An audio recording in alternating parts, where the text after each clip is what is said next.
So I spent $300 on this pen and have zero regrets. Do you really expect me to give you crap for going out to lunch on a Wednesday with your coworkers instead of bringing a sack lunch?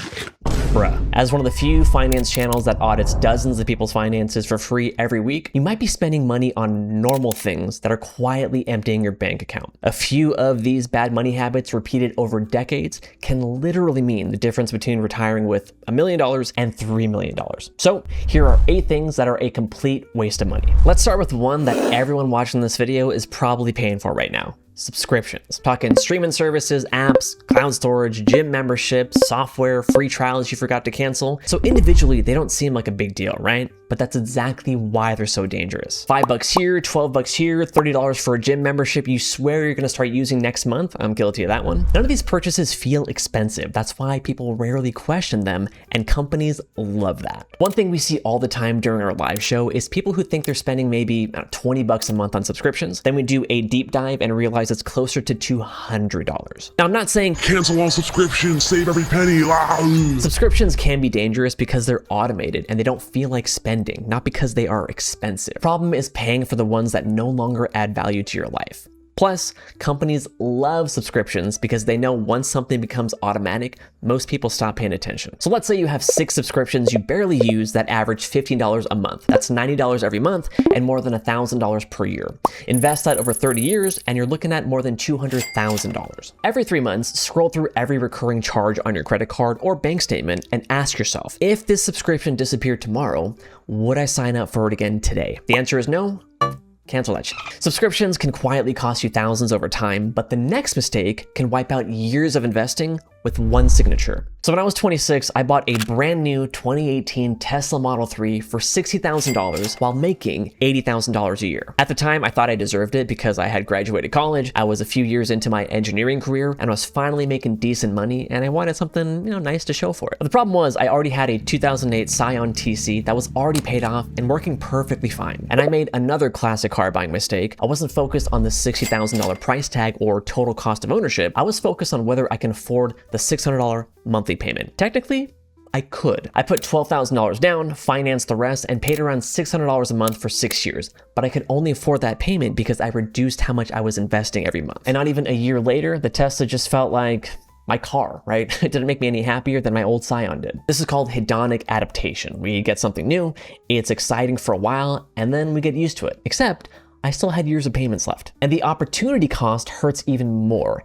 If I had kept my perfectly good Scion and invested that $12,000 down payment plus the $600 per month down payment into the S&P 500 instead, by the end of those 6 years, I would have had $85,000. Now, I'm not saying you can't buy an expensive car. If you're a car person, you have the money, you're investing, you don't have high interest debt, and buying an expensive car is genuinely important to you, do it. Just be careful about deciding what you can afford based on the monthly payment. Stretch a loan out long enough and a very expensive car can start looking surprisingly affordable. That Tesla completely changed the way I buy cars. Today, I follow 3 rules. Buy gently used, pay cash, and spend no more than 30% of my gross annual income. So I still have the car and I'm gonna drive it until it becomes uneconomical to keep. But not every money mistake comes with a $60,000 price tag. Sometimes it's $50 because you didn't feel like getting off the couch. All right, so my wife and I once spent over $50 getting burgers and fries delivered to our house. And what got delivered was cold burgers and soggy fries. Guys, this is one of those things I personally don't think is worth the money. By the time you add up the marked up food, delivery fees, service fees, tip, and everything else, you're paying restaurant prices to eat cold food on your couch.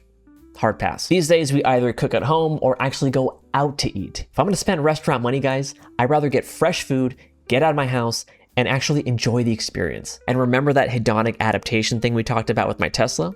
It applies here too. If food delivery becomes your normal Tuesday night, pretty soon it goes from being a treat to just an overpriced dinner.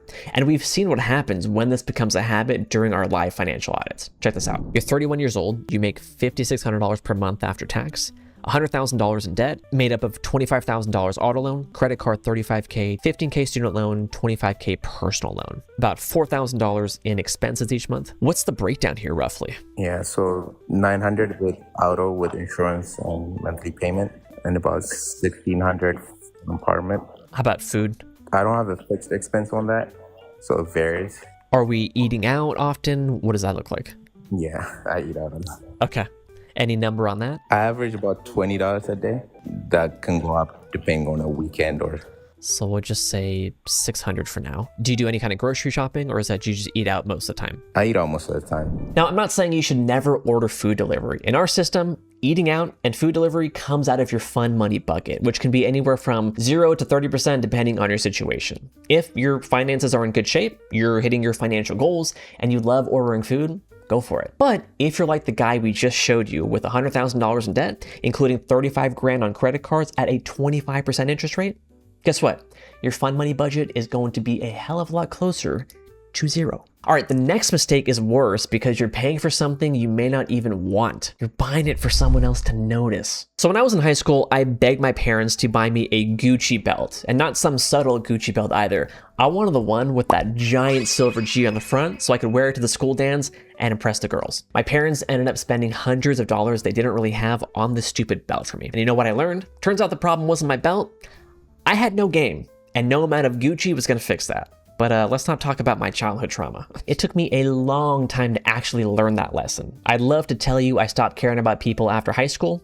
I didn't. Remember that $60,000 Tesla I told you about? Yeah, apparently the Gucci belt just got more expensive. And this can happen with anything. The car you can't afford, the bigger house because your friends upgraded, designer clothes, watches, jewelry, or the vacation you put on a credit card because you want everyone online to see where you went. It wasn't until I got into my 30s that I finally realized something that would have saved me a lot of money. Everyone is too busy worrying about themselves to give a shit about your belt or car. Now, I'm not saying expensive things are automatically a waste of money. I'll happily spend more for something that's high quality and will last me a long time. Buy it once, right? Great subreddit, by the way. But expensive doesn't automatically mean high quality. With a lot of designer clothes, you're paying hundreds or even thousands of dollars more because of the name on the front, which ironically was the reason teenage me wanted that Gucci belt in the first place. So now before I spend a lot of money on something, I try to ask myself two questions. Will this actually bring value to the people I love or me? And will it make me happy? Because if you're buying something for someone else to notice, you'll soon notice the hole inside your wallet and the one inside. Unfortunately, I found a new way to waste it, buying fake knives, outfits, and armor inside video games. I've spent thousands of dollars on battle passes and cosmetics in games like Rainbow Six, Valorant, Call of Duty, Marvel Rivals, you name it. At one point, I spent $50 on a single knife skin in Valorant. And for anyone who doesn't play Valorant, let me save you $50. That cool knife doesn't make you better at the game. Trust me, I've tested extensively.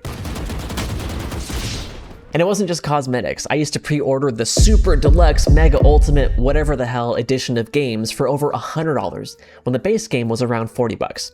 Back in my day at least. Guys, I would even go to GameStop for midnight releases, but here's the funny part. I don't regret going to midnight releases. Going with my friends, standing in line surrounded by a bunch of other nerds who were just as excited about a game as we were, and then going home and staying up way too late playing together, that was fucking awesome. What wasn't awesome was spending an extra 50 bucks for the deluxe edition just to get some digital armor, a weapon skin, or an art book that was printed by a HP home printer. And games are really good at getting you to spend more with battle passes, limited time skins, pre-order bonuses, and a constant fear that if you don't buy something now, you'll miss it. But after spending thousands of dollars on this stuff, I realized that these purchases weren't what made the game fun for me. It was playing with my friends. Some of my favorite gaming memories came from completely free games, and almost none of my favorite memories involved the skin I was using. Now I have a really simple rule for in-game purchases. Does this actually create more experiences, either new levels, new missions, or a real expansion that gives me more stuff to do? If all it does is change how my character or weapon looks, I don't spend money on it anymore. But then I realized I was doing almost the exact same thing with my phone. So for years, I upgraded my Google Pixel pretty much every time a new model came out. And I wasn't doing it because my phone was broken. I wanted the shiny new model. One of my friends upgraded regularly too, and we'd brag to each other that we pre-ordered the new Pixel as if Google was gonna run out of phones. And the trade-in deals made it really easy to justify. I'd tell myself, well, I'm not paying the full price, which was true, but I was still spending hundreds of dollars every year to replace a phone that worked perfectly fine. So it actually took upgrading from the Pixel 6 to the 7 for me to finally realize how stupid this was. I spent at least $400 on that upgrade, and what did I get? Google changed the camera bar from glass to a matte aluminum. They hyped up the new processor, but I couldn't notice any difference in performance. And the photos looked basically the same aside from the camera bar. I basically paid $400 for a new skin, but that's not the worst part. The excitement of having a new shiny phone wore off fast. Of course, I'm not saying you should never buy a new phone. If you're a huge tech nerd and having the latest phone genuinely makes you happy and you can comfortably afford it, go for it. But don't convince yourself you need a new phone every year because the processor is slightly faster when your current phone already does everything you need it to do. So I finally skipped a generation after the Pixel 7 and now I have the Pixel 9. But going forward, my rule is simple. I'm keeping my phone until it stops working or a new model offers a tangible benefit that actually matters to me. And speaking of keeping things longer, let's talk about why buying the cheapest option can sometimes cost you more. So my wife and I learned this lesson from a toilet. We wanted a smart bidet for our bathroom and we found one for $750, which isn't cheap, I know, but compared to the $1,300 Japanese model we were looking at, seemed like a pretty sweet deal. The features look basically the same and the cheaper one came with a toilet base, so I thought I was making big brain moves and saving us money. We paid another $300 to have it installed and it sucked. It leaked, and every time we flushed it, it sounded like a freaking jet engine was taken off in our bathroom. So eventually, we gave up and bought the $1,300 Japanese one anyway, which meant paying another $300 to have the new one installed. TLDR, I tried to save $500 and it ended up costing me an extra $1,000. So buy cheap, buy twice. Now that doesn't mean you should always buy the most expensive version of everything. If I'm buying something I'm going to be using once or twice a year, the cheaper version might be completely fine. But if it's something my wife and I are going to use every single day or something we potentially want to keep for life, we will absolutely spend more for quality. And if it's something related to our health, I'm even more willing to spend the money. So before automatically buying the cheapest option, ask yourself, how often am I going to use this? How long do I want it to last? And am I actually getting something better by spending more? But the final item on this list can make you pay for the same purchase again and again without getting anything extra in return. Credit card interest is the only item on this list that gives you absolutely nothing back, and we never want you wasting money on it. Now, my wife and I use credit cards for almost everything, but strategically to earn rewards and protect against fraud. But I have one non-negotiable rule. I pay them off in full every single month using autopay, and I never ever spend more money to earn points, right? Spending $100 you weren't going to spend to earn $2 in points is pointless. If you're paying 25% interest, you're just losing money. Now check out this example from one of our financial audit calls. That is a 12.5. It's a credit card. It's a credit card. Interest rate's probably what, 25% or so?